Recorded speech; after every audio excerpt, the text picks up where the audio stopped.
So ಇವಾಗ CJP ಅವರ protest Jantar Mantar ಅಲ್ಲಿ ನಡೀತಿದೆ. ಇದೊಂದೇ ಅಲ್ಲ, ನಮ್ಮ ನೇಷನ್ ವೈಡ್ ಏನಾದರೂ ಮೇಜರ್ ಪ್ರೊಟೆಸ್ಟ್ ಮಾಡಬೇಕಂದ್ರೆ ಆಲ್ಮೋಸ್ಟ್ ಎಲ್ಲರೂ ಜಂತರ್ ಮಂತರ್ಗೆ ಹೋಗ್ತಾರೆ. ಏನಕ್ಕೆ, ಡೆಲ್ಲಿಲಿ ಬೇರೆ ಪ್ಲೇಸ್ ಇಲ್ಲ ಅಂತನೋ ಅಥವಾ ಅಲ್ಲಿ ಏನಾದರೂ ಇಂಟ್ರೆಸ್ಟಿಂಗ್ ಫ್ಯಾಕ್ಟ್ ಇದೆಯೋ? ವೆಲ್, ಸೋ ಲಾಂಗ್ ಬ್ಯಾಕ್ 1724 ಅಲ್ಲಿ ಮಹಾರಾಜಾ ಸವಾಯ್ ಸಿಂಗ್ ಟು ಜಂತರ್ ಮಂತರ್ನ ಬಿಲ್ಡ್ ಮಾಡ್ತಾರೆ. ಪ್ರೊಟೆಸ್ಟ್ ಮಾಡೋದಕ್ಕಲ್ಲ, ಬಟ್ ಫಾರ್ ಆಸ್ಟ್ರೋನಾಮಿಕಲ್ ಅಬ್ಸರ್ವೇಷನ್ಸ್, ಅಂದ್ರೆ to calculate stars, planets, moons and some other aspects. So ಅದು ಹಂಗೆ ಕಂಟಿನ್ಯೂ ಆಗ್ತಿದ್ದು. ಅಂಡ್ 1993 ವರೆಗೂ ಡೆಲ್ಲಿಲಿ ಏನಾದರೂ ಮೇಜರ್ ಪ್ರೊಟೆಸ್ಟ್ ನಡೆದ್ರೆ ಆಲ್ಮೋಸ್ಟ್ ಎಲ್ಲ ಇಂಡಿಯಾ ಗೇಟ್ ಹತ್ರ ನಡೀತಿದ್ದು.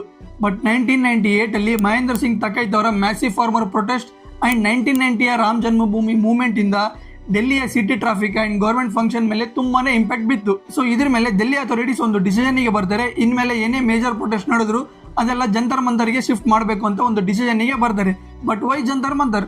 ಬಿಕಾಸ್ ಪಾರ್ಲಿಮೆಂಟ್ಗೆ ತುಂಬಾ ಕ್ಲೋಸ್ ಅಂಡ್ ಪೊಲೀಸ್ ಅವರಿಗೆ ಮ್ಯಾನೇಜ್ ಮಾಡೋದಕ್ಕೆ ತುಂಬಾ ಈಸಿ ಆಗುತ್ತೆ compare to India gate. Third, ಇಲ್ಲಿ ಪ್ರೊಟೆಸ್ಟ್ ನಡೆದ್ರು ಕೂಡ ಸಿಟಿ ರೋಡ್ಸ್ ಬ್ಲಾಕ್ ಆಗಲ್ಲ ಅಂಡ್ ಪಾರ್ಲಿಮೆಂಟ್ ಕ್ಲೋಸ್ ಇರೋದ್ರಿಂದ ಗೌರ್ಮೆಂಟ್ಗೆ ಬೇಗ ಪ್ರೆಷರ್ ಫೀಲ್ ಆಗುತ್ತೆ. ಸೊ ಈ ಒಂದು ಜಂತರ್ ಮಂತರ್ ಅಲ್ಲಿ famous ಪ್ರೊಟೆಸ್ಟ್ಗಳು ಯಾವ್ಯಾವ್ದಂದ್ರೆ Anna Hazare aunty corruption movement, student protest, farmers movements, pension demands, ಇವೆಲ್ಲ ಇಲ್ಲೇ ನಡೆಯೋದು ಅಂಡ್ ಮುಂದೆ ಕೂಡ ನಡೆಯುತ್ತೆ.